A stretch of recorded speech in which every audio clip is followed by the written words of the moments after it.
벌써 이렇게 5월이 됐습니다. 네, 역대상 묵상이 시작됐지만 좀 아가서를 그래 조금 정리하면 좋겠다고 생각해서 아가서 말씀으로 내가 비록 거무나 아름답다라는 제목으로, 그리고 특별히 이 말씀이 이 신앙의 여정에 어떤 역할을 하는지를 좀 나누려고 합니다. 앞부분에 보면 이 신부가 첫사랑으로 예수님을 만난, 어찌 보면 주님을 너무 사랑하지만 또 주님의 첫사랑을 만났던 가장 평범한 한 그리스도인인 것을 알 수가 있습니다. 우리 한번 2절 1장 2절 한번 읽어보겠습니다. 시작. 내게 입맞추기를 원하니 내 사랑이 포도주보다 나음이로구나. 예, 내게 입맞추기를 원한다는 것이 하나님의 말씀이 사랑으로 다가오는 것이라고 했습니다. 입맞춤처럼 하나님의 사랑이 나를 정말 사랑하는구나, 말씀이 사랑으로 풀어지고 주님의 구속의 은혜로 풀어집니다. 그러면서 사랑이 포도주보다 낫구나, 이 세상에서 즐거움이나 사람들이 주는 위로보다도 하나님의 그 사랑을 알아가는 것이 더 즐겁고 더 기쁘구나, 그렇게 이제 하나님을 만나고 그 사랑을 누렸던 시기에 다 하는 고백이죠. 그리고 4절 말씀 한번 같이 읽어보겠습니다. 시작. 왕이 나를 그의 방으로 이끌어 들이시니 너는 나를 인도하라. 우리가 너를 따라 달려가리라. 우리가 너로 말미암아 기뻐하며 즐거워하니 내 사랑이 포도주보다 더 진함이라. 처녀들이 너를 사랑함이 마땅하니라. 예, 주님이 우리를 왕의 침실로 방으로 데려가십니다. 그리고 신부는 달려서 신랑을 내가 달려가리라, 그렇게 따라가리라, 이렇게 말합니다.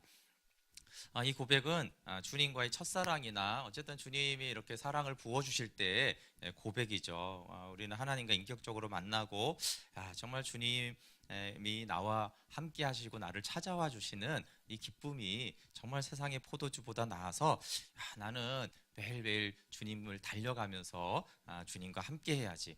그리고 주님과 침실에서 하나 되는 이 성숙한 부부의 연합을 갈망합니다. 그러면 이 1장 4절 사실은 이대로 되면요, 이렇게 아가서는 여기서 끝나면 되는 거예요. 근데 그렇지 않은 것이 우리의 믿음이고 아가서에 나오는 신부의 여정입니다. 분명히 하나님과의 깊은 연합, 정말 부부가 완전히 하나 되듯이 사랑하는 그 연합을 원하는데 현실이 어렵죠. 그리고 분명히 주님과 그런 걸 원하지만 또 그것이 되어지지 않는 과정들이 있기 때문에 이제 아가서의 여정이 그렇습니다. 그래서 사실 우리가 믿음이 연약한 자나 성숙한 자나 입의 말은 거의 비슷할 수 있어요. 왜냐하면 거의 찬양 부를 때 같은 찬양을 부르는데 다 거짓말하는 건 아니거든요. 주님을 생명 다해 사랑합니다. 근데 이제 첫사랑을 아는 신부도 마음은 사실이에요. 근데 전혀 이제 삶이 안 되는 거죠. 이제 성숙한 신부는 그 마음과 삶이 이제 같은 것인데, 그러니까 이제 같은 고백을 하는 것인데 그걸 원하지만 하지 못하는 것이 있고 원하면서 그것이 되어지는 차이가 있어요. 그래서 아가서도 사실 초반에서부터 이건 굉장히 믿음의 고백인데 이런 거를 원하는, 이렇게 시작이 되지만 막상 현실의 문제와 영적인 연약함들 때문에 계속 넘어지는 과정이 있는 것이죠. 그렇지만 원함 자체가 없는 건 아니에요. 연약한 신부도 때로는 넘어지고 깨어지지만 정말 나는 주님과 그 침실에서 하나가 되는 주님밖에 없는 그런 관계를 나는 원한다, 이런 고백을 하는 것이죠. 그렇지만 이제 현실이 쉽지 않다라고 했잖아요, 그렇죠? 그래서 이 믿음의 여정이 쉽지 않아요. 그래서 예수님을 믿은 후에 정말 주님이 나를 사랑하시고 나를 구원하시고 너무 좋다, 이 사랑을 평생 할 수 있으면 가장 이것이 내 소원이다라고 하지만 처음에 찾아오고 또 가장 심각한 어려움은 내가 검다라는 것이에요. 내가 죄인이구나. 나는 주님을 만나서 주님 나를 의롭게 하셨는데 왜 여전히 나는 이렇게 검고 연약하고 악하고 부족한가라는 문제를 충만하는 것이죠. 그래서 여전히 연약하고 약한 내 모습이 주님과의 그 첫사랑과 주님이 주시는 그 충만한 기쁨을 자꾸 이제 먹는 것이 이제 문제가 됩니다. 그래서 우리가 믿음의 여정, 성숙한 신부가 되기 위한 첫 단추와 첫 단계가 내가 비록 검으나 아름답다라는 것이, 우리가 그냥 첫 단추를 잘 껴야지 된다라는 말이 있잖아요. 첫 단추가 잘못 깨면은 아무리 많은 신앙의 여정이나 단추를 많이 꼈음에도 불구하고 한참 가다 보니 아이고 이거 잘못됐구나. 이런 것들이 사실 신앙생활에도 너무 많은데, 이 첫 단추가 내가 비록 검으나 아름답다라는 단추가 껴져야지 나머지 이제 믿음의 여정이 되어집니다. 우리 5절 말씀 한번 같이 읽어볼게요. 시작. 예루살렘 여자들아, 내가 비록 검으나 아름다우니 게달의 장막 같을지라도 솔로몬의 휘장과도 같구나. 네, 우리가 죄인 되었을 때 하나님께서 아들을 내어 주심으로 우리를 향한 사랑을 확증했습니다.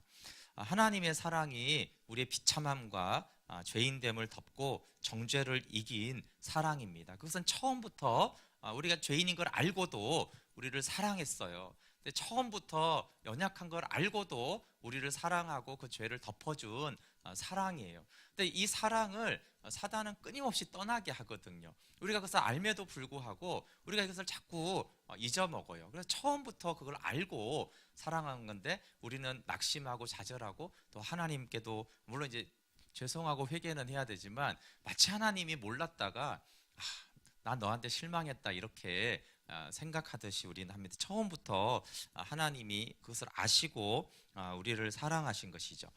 내 마음은 비록 검지만 예수님이 나를 아름답다고 하십니다 라는 이 믿음을 반드시 취하고 십자가에서 매일 그것을 봐야 됩니다. 나는 게달의 장막 같지만 솔로몬의 휘장같이 존귀합니다라는 것을 봐야 합니다. 우리가 예배를 하든 기도를 하든 말씀을 보든 묵상을 하든 먼저는 나의 검음, 내가 게달의 장막 같은 것을 직면해야 되는 것이죠. 사실 이것을 보지 못하면 그거는 더 심각한 문제죠. 그래야지 회개를 할 수 있기 때문에 그렇습니다. 그렇지만 내가 검구나, 이것이 이제 주님이 우리에게 궁극적으로 말하고 싶은 것이 아니라 내가 너를 아름답게 했다라는 거죠. 내 스스로가 아니라 검은 너를 내가 아름답게 했잖아. 그러니까 게달의 장막처럼 피폐한 너를 내가 존귀하게 하지 않았느냐 라는, 네가 처음부터 죄인 되었을 때 내가 너를 사랑하지 않았느냐, 내 아들을 내가 언제 너에게 내어줬느냐라는 이 사랑을 확인하는 것이 우리가 하나님께 나아가서 결국 우리가 누려야 되는 것입니다. 그래서 신부가 영적으로 성장하는 키가 있는데 그 열쇠는 주 안에서 죄됨을 더욱 많이 볼수록 더욱 사랑스러워져 간다는 것입니다. 그래서 로마서 5장 20절에 죄가 더한 곳에 은혜가 더욱 넘친다. 그리고 바울이 이 고백을 쓴 바울이 디모데전서 1장 15절에 내가 죄인 중에 괴수다.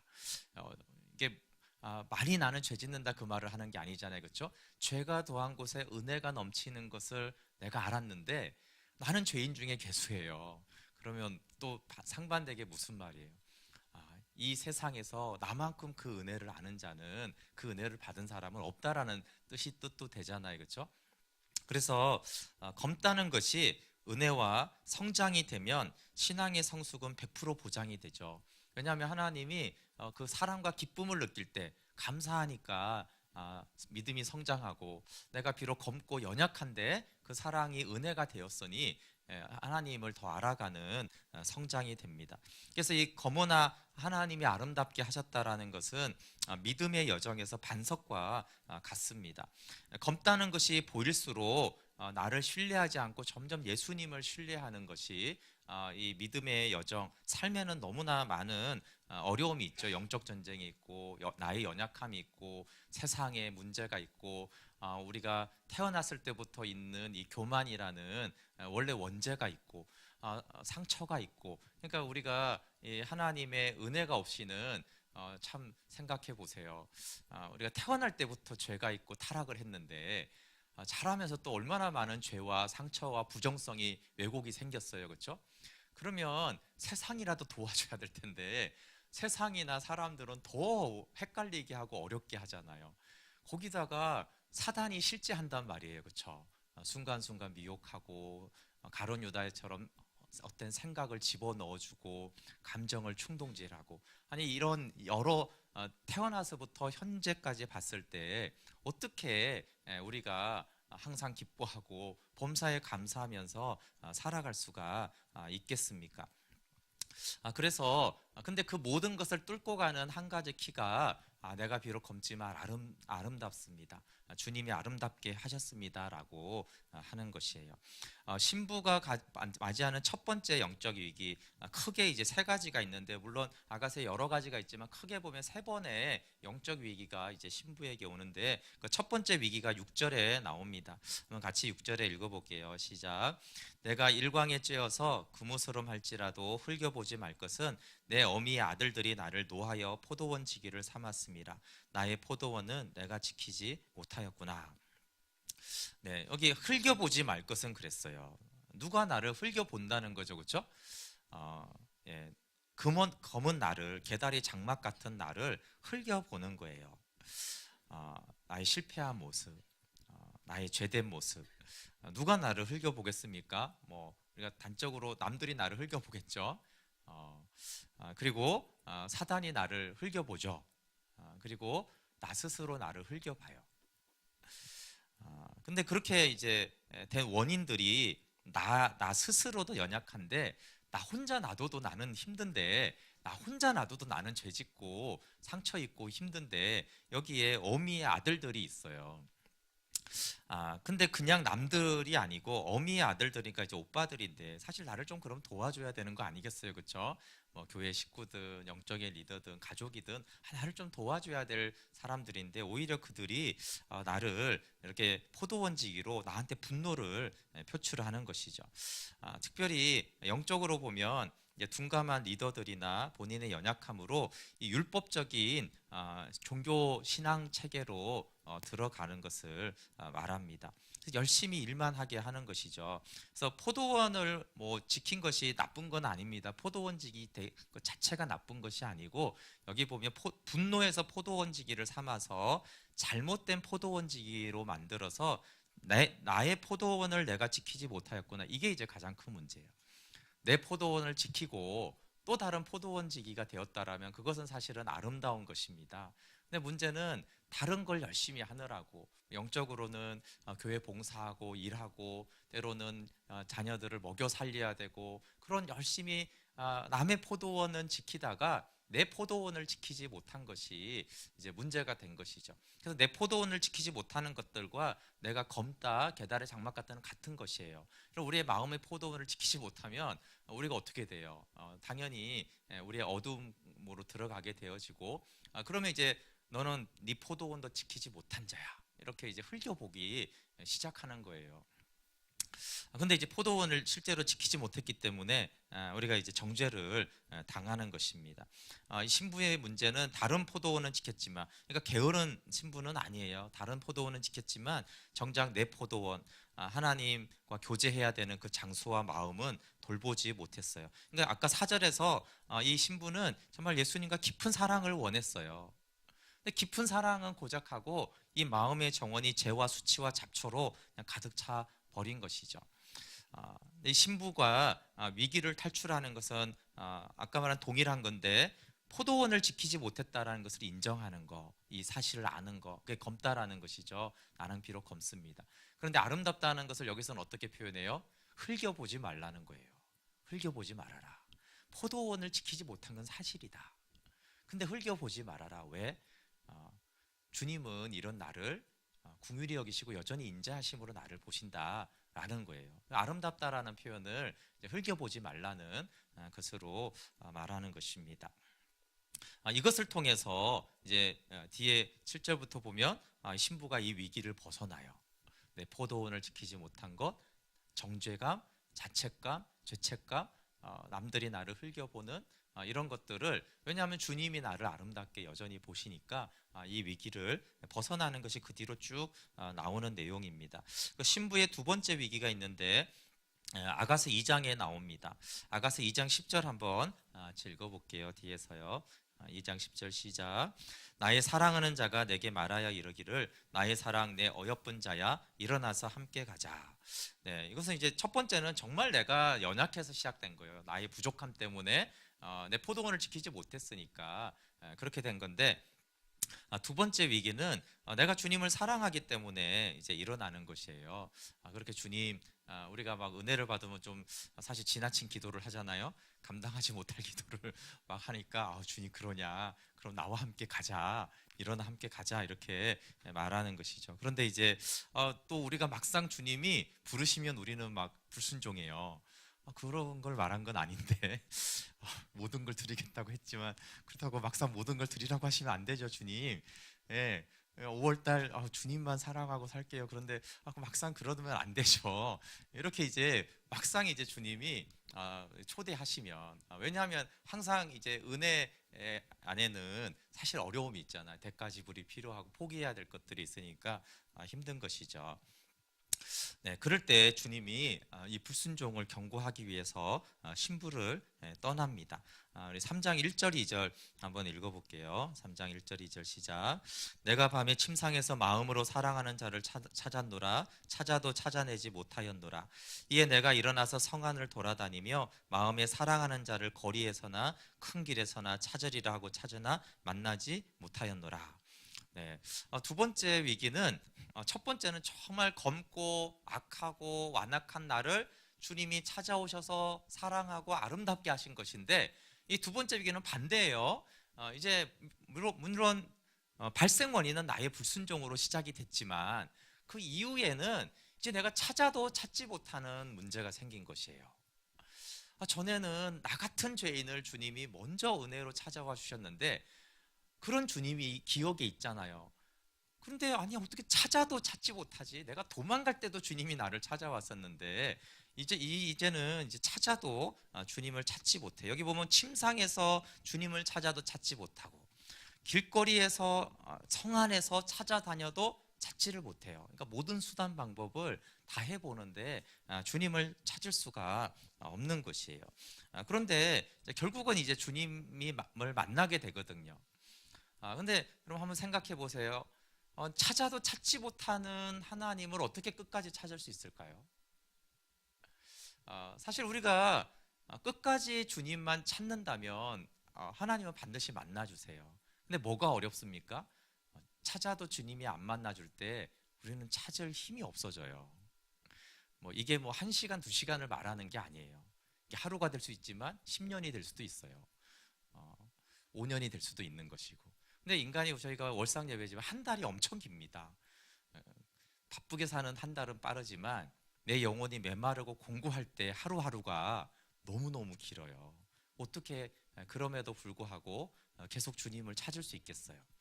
침상에서 교회 와서 기도해도 집회 가도 안 되고 길거리에서 온데 찾아다니고 해도 안 되는데 근데 어떻게 이 신부는 비록 이렇게 연약하고 불순종을 했지만 끝까지 주님을 찾아요. 그리고 찾는 자에게 주님이 찾아오시거든요. 그 믿음이 내가 비록 검으나 아름답다라는 이 역설의 은혜를 아는 데서 시작이 됩니다. 그럼 검은데 아름다워요. 이거는 이제 안 맞는 말이잖아요. 그럼 무슨 말이냐면 그것이 어떻게 되냐면 내가 주님을 찾아도 찾지 못하는 것을 주님이 함께하는 것으로 알아요. 이해가 되시나요? 내가 검으면 더 추하잖아요. 근데 검은데 아름답잖아요. 그러면 그게 무슨 말이냐면 만나지 못한다고 해서 주님이 함께하는 쉽게 주님이 함께하는 거예요. 나는 만나지 못하는데 주님은 나와 함께하는 거예요. 논리적으로 보면 만나지 못하니까 주님이 없구나, 나를 떠났구나잖아요. 근데 내가 비록 검은 아름답다라는 그것은 어떤 믿음으로 우리에게 주냐면 주님 오늘도 내가 허탕치고 예배하고 있지만 주님은 나를 사랑하시고 나와 함께 하신다라는 거예요. 그 믿음이 내가 비록 검은 아름답다 해서 시작되는 거예요. 그 믿음이 없이는 이게 포기하게 되어지거든요. 근데 그 검은 아름답다고 하신 하나님 때문에 이게 논리적이지 않은 하나님의 은혜와 사랑 때문에 이게 논리적이면 이렇게까지 주님이 나를 안 만나 주시면 이거는 아닌 건데라는 이것을 넘어갈 수 있는 역설의 은혜와 믿음이 계속 있는 거예요. 그래서 여러분 공고하고 메마르고 주님 어디 계시지라고 했을 때 내가 비록 검으나 아름답다라는 그 믿음만 붙잡고 있으면 우리는 계속 주님을 찾게 돼요. 그리고 정말 주님이 더 깊은 은혜로 만나주거든요. 그러니까 첫 단추가 되어지면 힘들긴 하지만 그 여정을 우리는 계속 걸어가게 되어 있습니다. 신부가 만나는 세 번째 큰 영적 위기가 5장 2절에 나옵니다. 5장 2절부터 6절 한번 같이 읽어볼게요.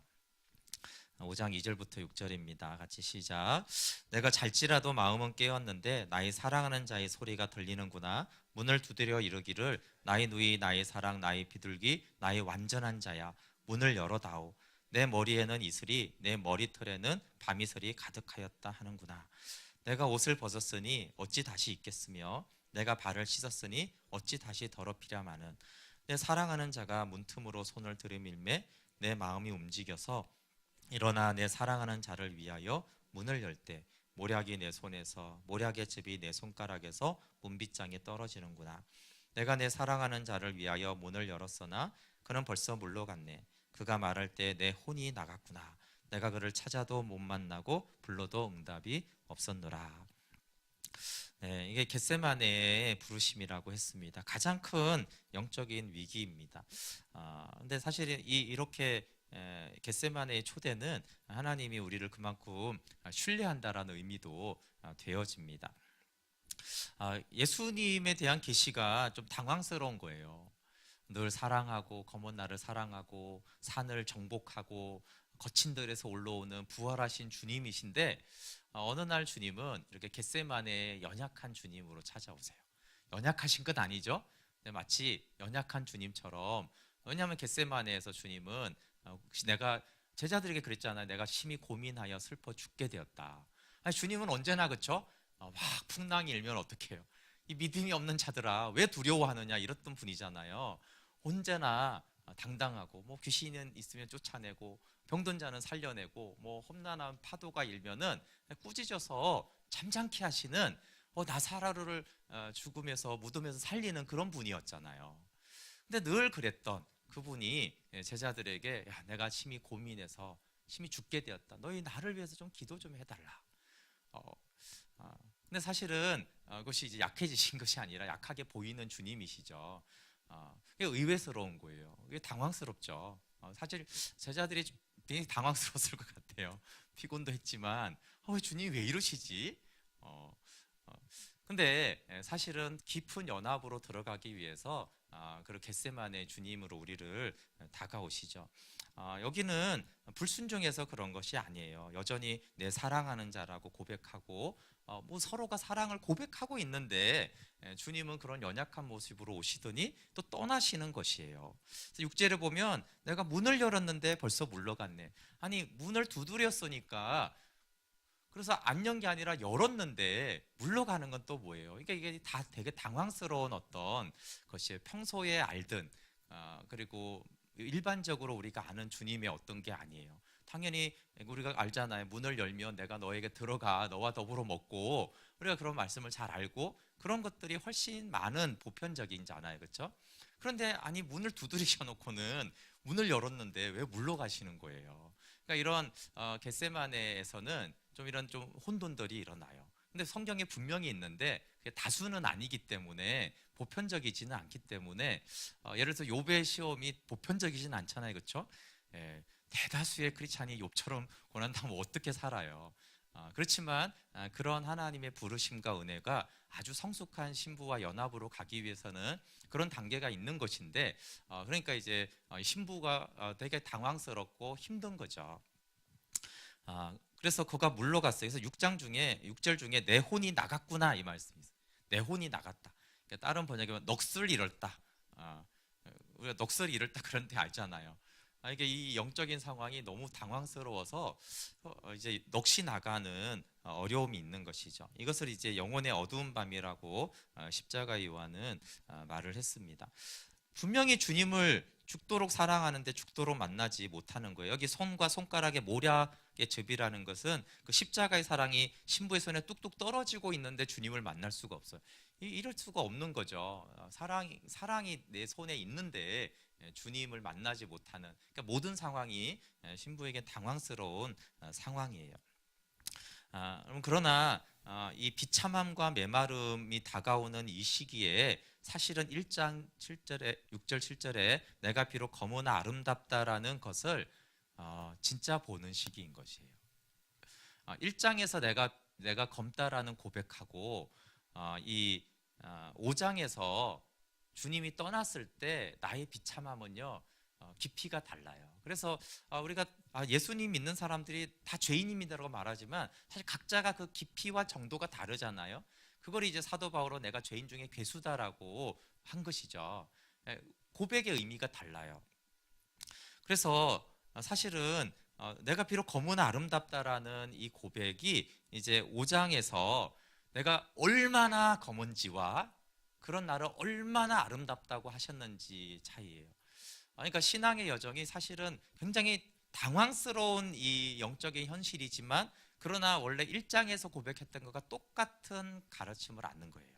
그건 바울이 예수님 처음 만났을 때가 죄인이구나, 그렇죠? 근데 그런 나를 주님이 아름답게 하셨구나라는 걸 알았어요. 근데 죽기 전에 디모데후서가 마지막에 쓴 건데 거기서 뭐라고 그래요? 그 똑같은 거죠. 나 같은 죄인을 이렇게 사랑하셨구나. 그러니까 처음 주님을 만났을 때 고백과 마지막이 똑같아요. 다만 그 마음의 전혀 다른 깊이를 말하는 거죠. 넓이와 깊이가 달라지는 것이에요.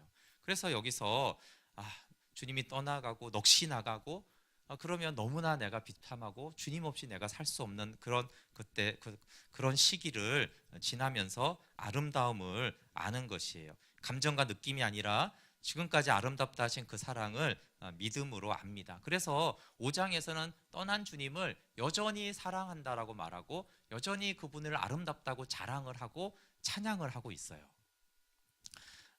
이 1장에서의 정죄받을 때는 그렇게 깊이 찬양과 감사를 드리지는 못해요.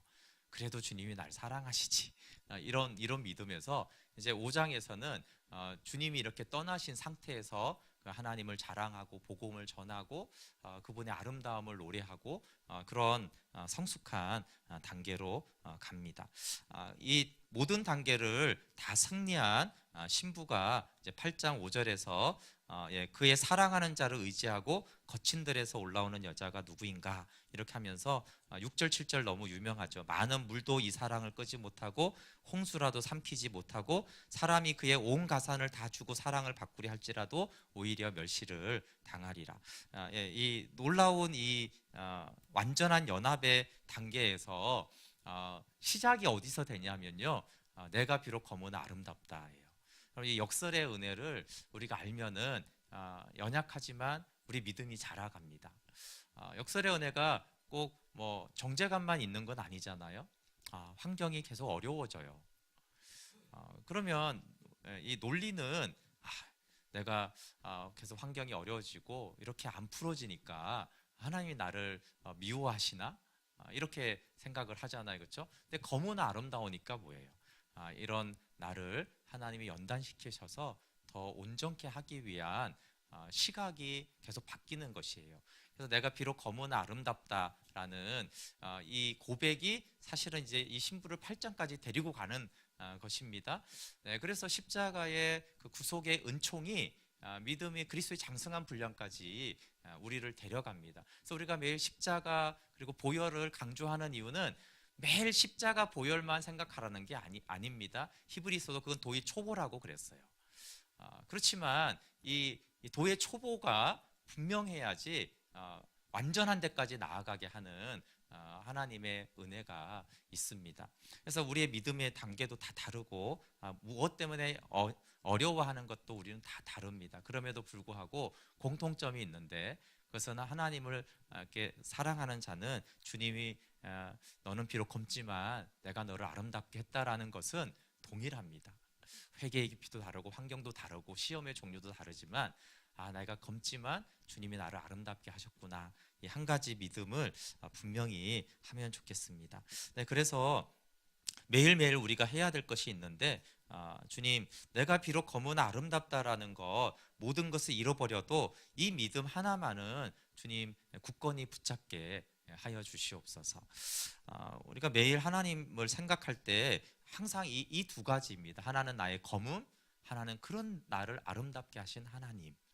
이 두 가지 축이 있으면은 여러분 괜찮아요.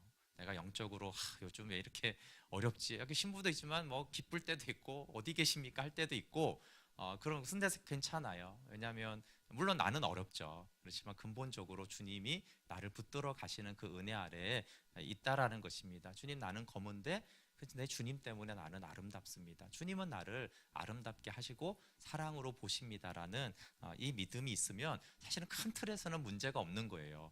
작은 틀에서는 문제가 많죠.